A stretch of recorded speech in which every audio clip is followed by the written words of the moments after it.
nothing more than that. She unzipped and pulled down her jeans and used the fingers of her left hand to tug the gusset of her underwear towards her left thigh.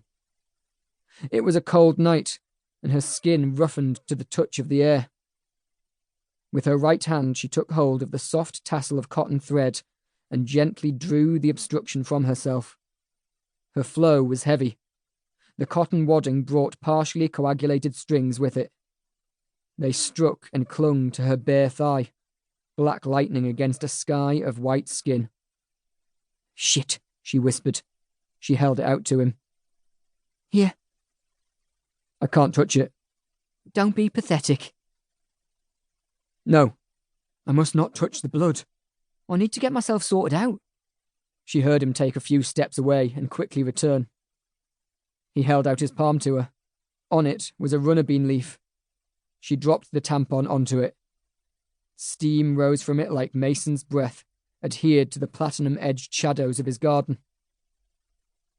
When she'd cleaned herself up with a tissue as best she could and renewed her protection, she pulled up her jeans and went to stand with him. He returned her offering.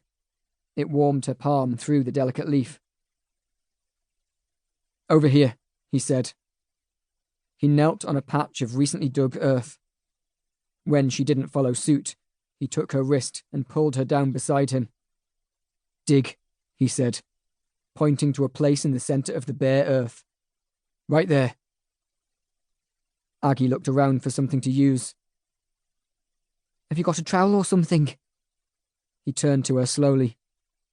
"Use your hands." She placed the blood-burdened leaf to one side.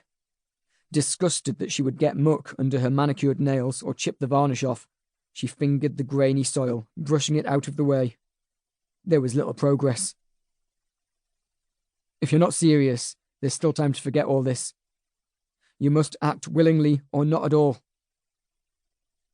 Aside from her blood and this midnight tryst, Agatha Smithfield didn't intend to keep her side of the bargain.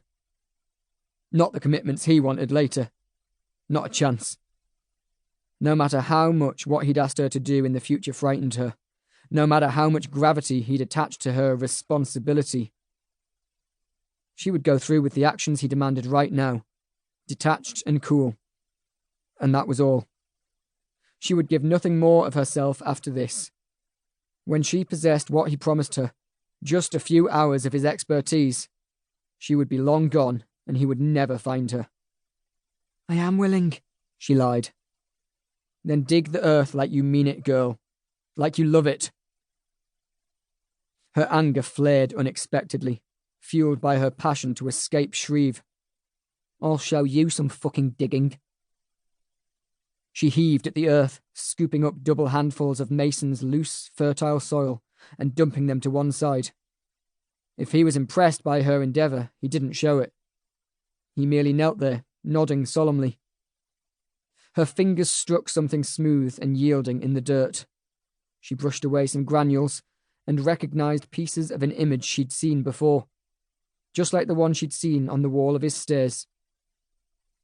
"Hey, isn't that the photo?" "Put your blood into the earth." "I was only asking." "Do it now."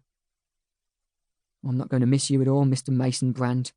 I'll take what I need from you, and you'll get nothing in return. When I can get out of this town, I'm never going to think about you again." She dumped the leaf and tampon into the hole. The blood-logged cotton stuck to the matte photographic paper with a damp thud. She tried to cover it all over, but he stopped her. "One last thing," he whispered. He was holding out an index card. There was writing on it. Right in that moment, the moon pulled free of the clouds, illuminating them and their midnight labours in mercurial brightness. Years later, she would often think of that moment, how the moon had showed her the words, conspired to make them clear, and give her one last chance not to go through with it. Of course, in the actual moment that it happened, she merely cursed the moon for assisting Mason in his madness. She was suddenly more than able to see what he'd written.